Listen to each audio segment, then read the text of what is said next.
वापी मस्जिद या फिर मंदिर, क्या है रीजन इसके पीछे में? चलो इस वीडियो में जानते हैं।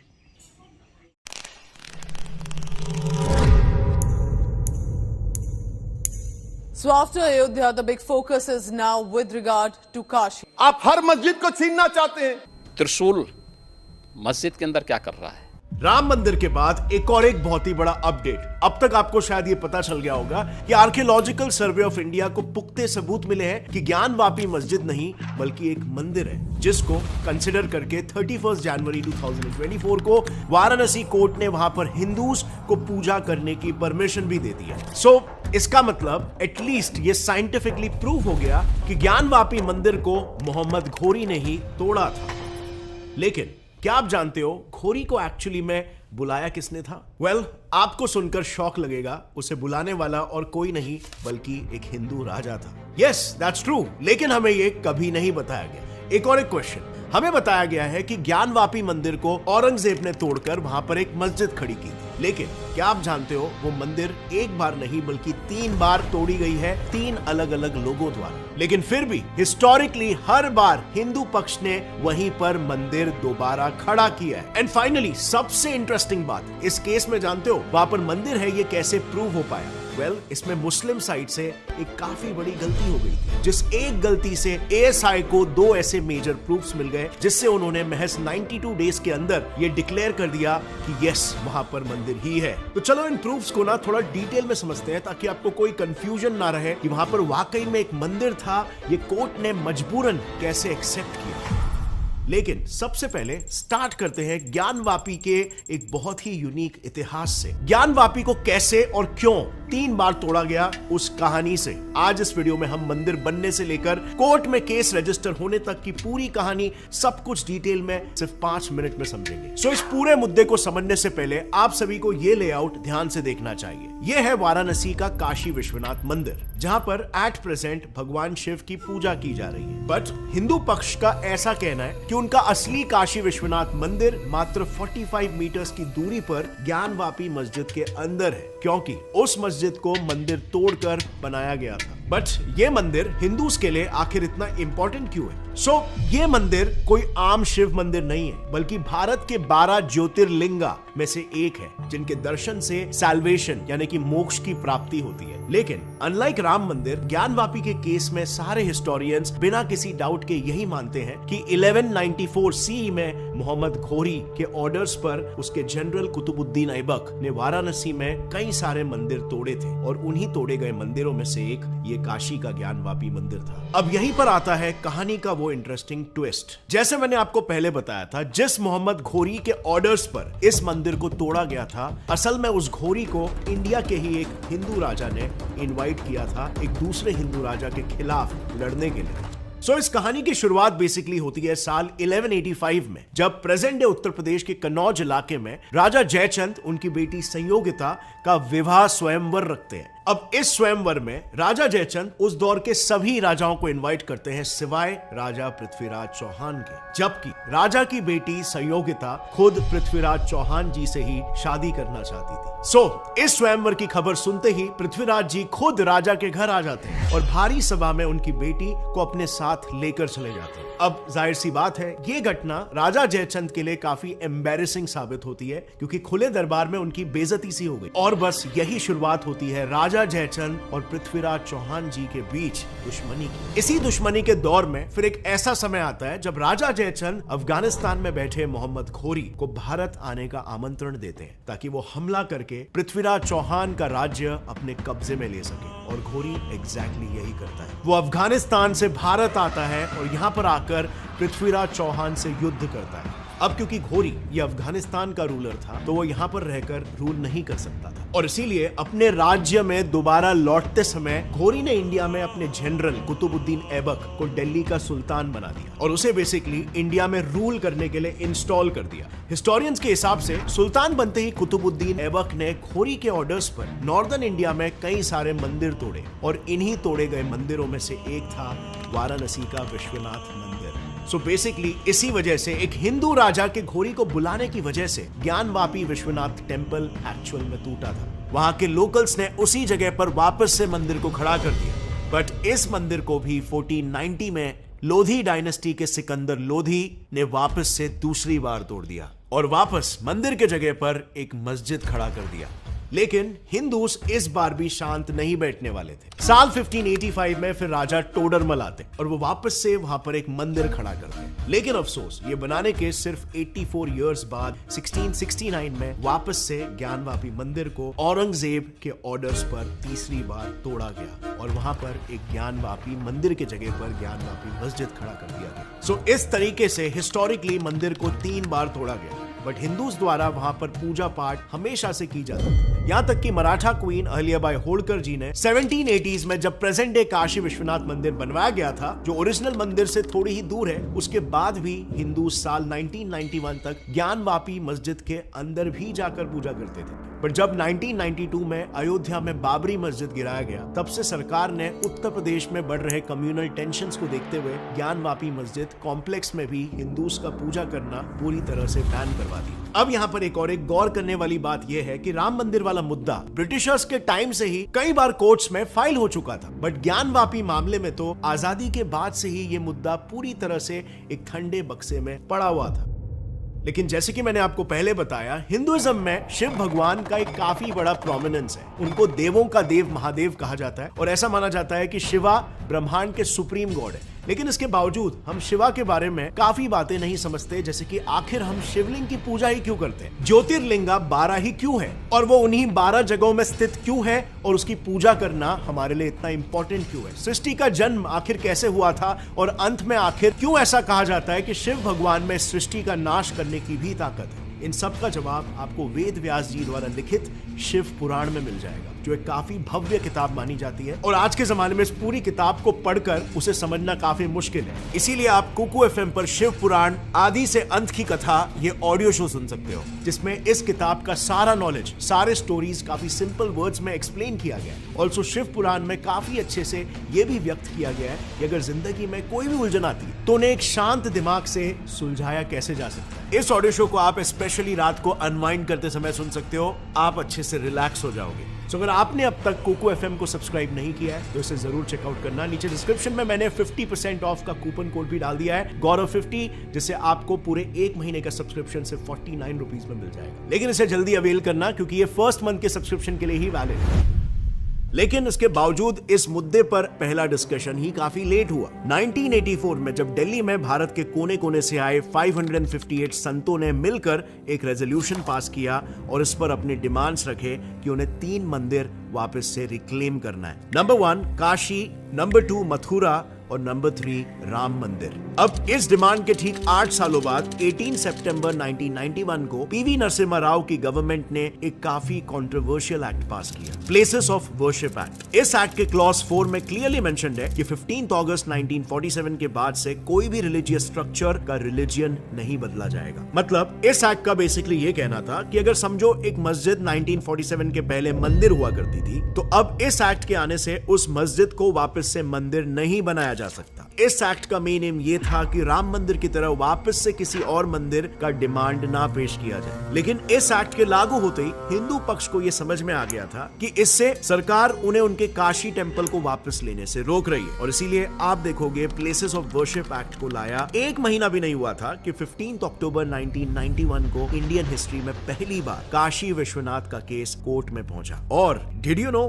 ये केस खुद भगवान शिव ने ही फाइल किया था। अगर आप इस केस के डॉक्यूमेंट में देखोगे तो यहाँ पर भगवान स्वयंभू यानी कि शिव भगवान पहले कंटेंडर है और माँ श्रीनगर गौरी और गणेश जी दूसरे। लेकिन भगवान के बिहाफ में उनके नेक्स्ट फ्रेंड इस केस को लड़ेंगे। सो बेसिकली इंडियन जुडिशरी में हिंदू डेटी को एक ज्यूरिस्टिक एंटिटी यानी कि इंडियन देवी देवताओं को लिविंग एंटिटी या इंसान माना जाता है। सो अगर भगवान या उनसे जुड़ा कोई केस फाइल करना हो तब खुद भगवान को फर्स्ट पिटिशनर रखते हैं और उनके बिहाफ में लड़ने वालों को यानी कि रियल सेंस में जो केस फाइल करता है उसे लीगल टर्म्स में नेक्स्ट फ्रेंड बोलते हैं। इवन राम मंदिर के केस में भी यही हुआ था। उसमें भी डॉक्यूमेंट में मेंशन्ड है कि राम भगवान ने अपना खुद का केस अपने 3 नेक्स्ट फ्रेंड्स के थ्रू ही लड़ा था। बिल्कुल उसी तरह यहां भी सीआरपीसी के सेक्शन 1908 का यूज करके हरिहर पांडे जी, सोमनाथ व्यास जी और प्रोफेसर रामरंग शर्मा जी ने खुद को भगवान का नेक्स्ट फ्रेंड बनाया और ज्ञानवापी मामले में पहला केस फाइल किया। इस केस में उनका डिमांड एकदम क्लियर था। पहला,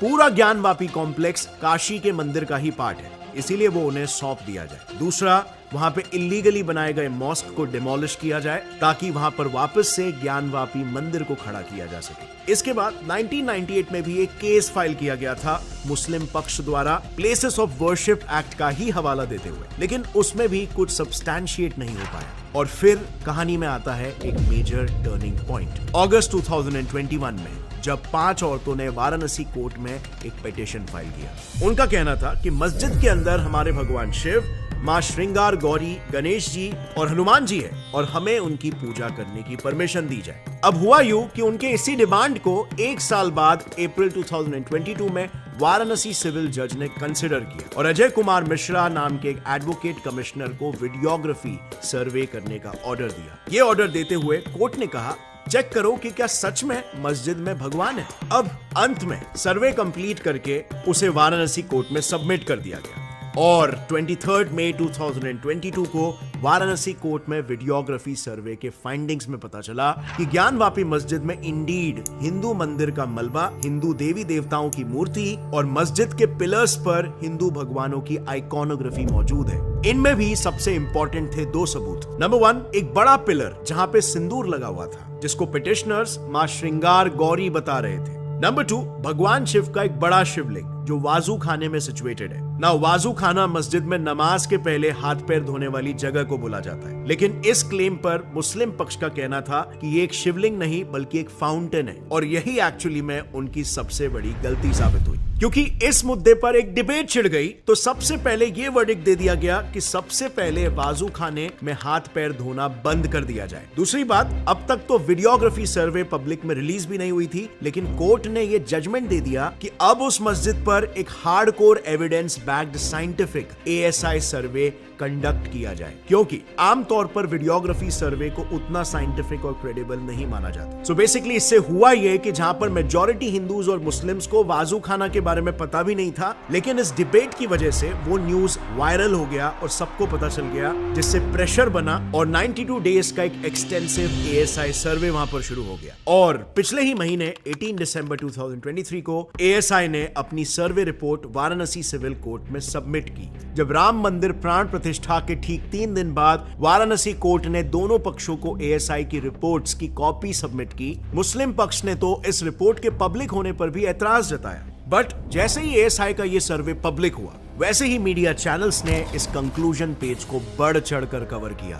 सो ऐसे कौन से प्रूफ्स थे जिनकी वजह से ASI ने सिर्फ 92 डेज में, एंड माइंड यू बिना खुदाई किए, सिर्फ सरफेस लेवल पर ही उन्होंने ऐसे प्रूफ्स इकट्ठा किए कि ASI ने अपने रिपोर्ट में क्लियरली लिख दिया कि यहाँ पे पहले एक हिंदू टेंपल था। ये हम थोड़ी देर में डिस्कस करेंगे, लेकिन इससे पहले मैं एक चीज को क्लियर करना चाहूंगा कि इस मुद्दे और राम मंदिर के मुद्दे के बाद काफी सारे मुस्लिम भाइयों और बहनों को ऐसा लग सकता है कि ये हिंदूज उनके खिलाफ कर रहे हैं। इन इश्यूज को हर कोई एग्री करेगा, पॉलिटिकल और रिलीजियस लीडर्स बहुत पॉलिटिसाइज और रेडिकलाइज करते हैं, जिससे कि हेट फैलता है, क्योंकि वोट बैंक पॉलिटिक्स की यही कड़वी सच्चाई है। लेकिन ऐसे माहौल में हमें ये cold hard to digest fact को एक्सेप्ट करना चाहिए कि ये दोनों साइड से हैं, प्रो हिंदू ऑर्गेनाइजेशंस और प्रो मुस्लिम ऑर्गेनाइजेशंस, क्योंकि इसी का नाम पॉलिटिक्स है। और जितना जल्दी हम इसे एक्सेप्ट कर ले, उतना जल्दी the truth will set us free. But यहां पर यह समझना बहुत इंपॉर्टेंट है कि ये एक्शन मुस्लिम्स के अगेंस्ट नहीं लिया जा रहा है, बल्कि मुगल्स के अगेंस्ट लिया जा रहा है। उनके वजूद को इंडिया से मिटाने के लिए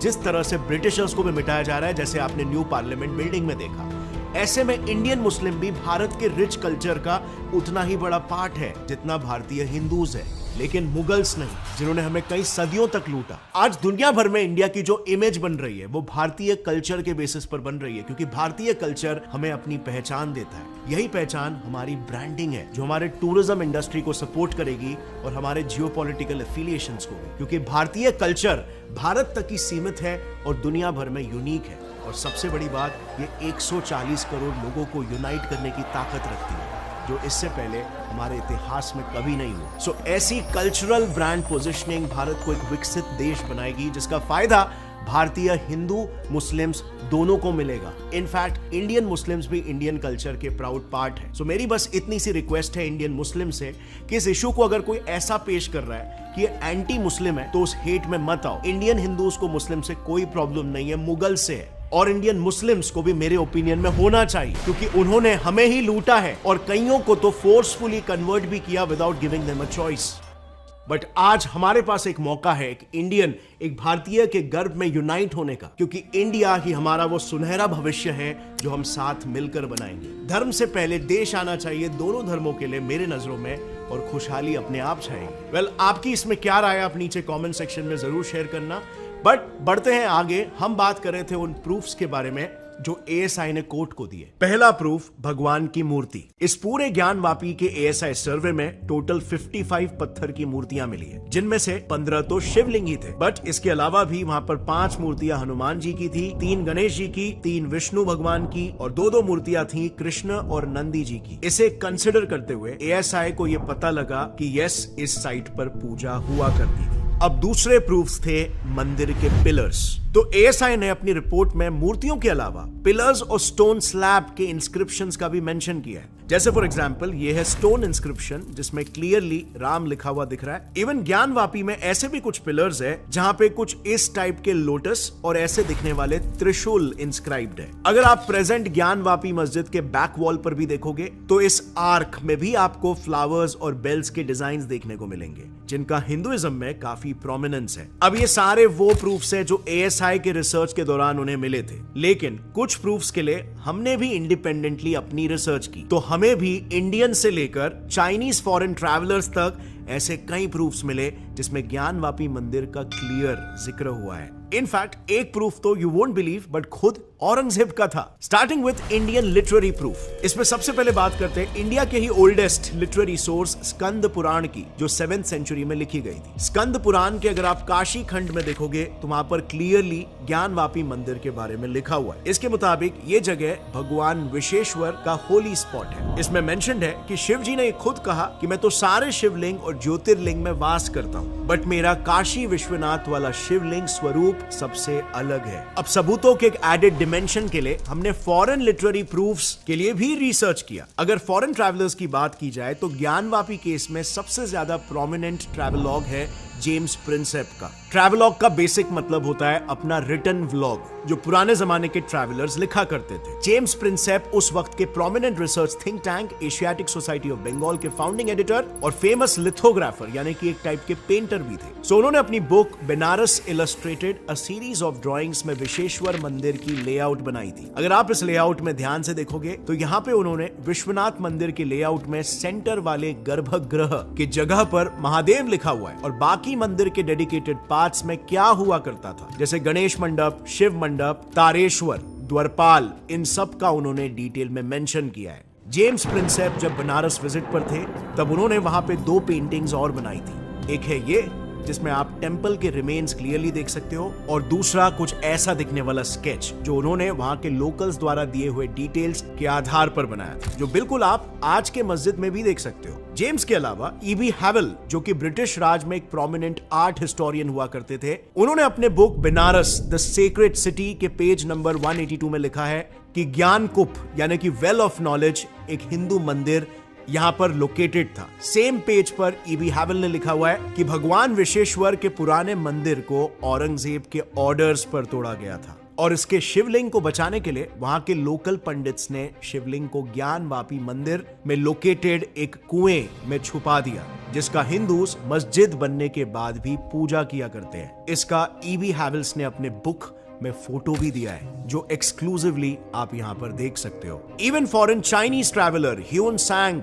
ने 7th सेंचुरी में हुई काशी विजिट का मेंशन किया है। ह्यून सांग ने अपने मेमोर में लिखा है कि काशी एक डेंसली पॉपुलेटेड कैपिटल सिटी है, जिसके लोग बड़े अमीर हैं, और यहाँ पर एक ग्रैंड विश्वनाथ टेंपल है। इन सब लिटरेरी प्रूफ्स में से जो सबसे ज्यादा इंटरेस्टिंग है वो है खुद मुगल बादशाह औरंगजेब की खुद की बायोग्राफी नासिर ए आलमगीरी। इस बुक के पेज 66 में जब हम पहुंचे तो यहाँ पर क्लियरली लिखा हुआ है कि काशी विश्वनाथ मंदिर तोड़ने वाला मैं खुद हूँ, और उसने ही साक्षात कमांड दिया था अपने ऑफिसर को ये मंदिर तोड़ने के लिए। खैर ये तो हमने कुछ एक्स्ट्रा प्रूफ्स निकाले, बट वाराणसी कोर्ट ने सिर्फ ASI के रिपोर्ट को कंसिडर किया और 31 जनवरी 2024 को ये ऑर्डर पास किया कि वाराणसी डिस्ट्रिक्ट एडमिनिस्ट्रेशन मस्जिद के अंदर, जहां पे 1991 तक पूजा होती थी, वही मस्जिद के अंदर सेम जगह पर 7 फरवरी 2024 तक पूजा करने का अरेंजमेंट करे। बेसिकली कोर्ट ने मस्जिद के अंदर पूजा करने के परमिशन इशू कर दिए हैं। सो वाराणसी कोर्ट के इस डिसीजन पर आपकी क्या राय है, नीचे कमेंट्स में जरूर बताना। और इवन अगर आपको जानना हो कि राम मंदिर के केस में वो कौन से एविडेंसेस थे जो ASI ने कोर्ट को प्रोवाइड किए, जिनकी मदद से ये 500 सालों से चलता हुआ केस महज 40 दिनों में सॉल्व हो गया। और बाय द वे एक और एक फन फैक्ट, क्या आपको पता है राम मंदिर 1 रुपए से भी कम में बना है। ना सरकार का 1 रुपया खर्च किया गया, ना डोनेशन से 1 रुपया खर्च किया गया। तो आखिर किसके पैसों से ये राम मंदिर बना, बहुत ही कम लोग ये जानते हैं, जिसे मैंने ऑलरेडी एक वीडियो में कवर कर लिया है। आप यहां पर क्लिक करके देख सकते हो, काफी इंटरेस्टिंग वीडियो है। और जाने से पहले friends, don't forget to download Kuku FM app from the link in the description and use my coupon code GAURAV50 to get 50% off. 1 महीने का सब्सक्रिप्शन ओनली 49 रुपीज में, लेकिन जल्दी, क्योंकि ये सब्सक्रिप्शन सिर्फ फर्स्ट मंथ के लिए ही वैलिड है। सी यू नेक्स्ट टाइम, तब तक के लिए as always stay curious and keep learning.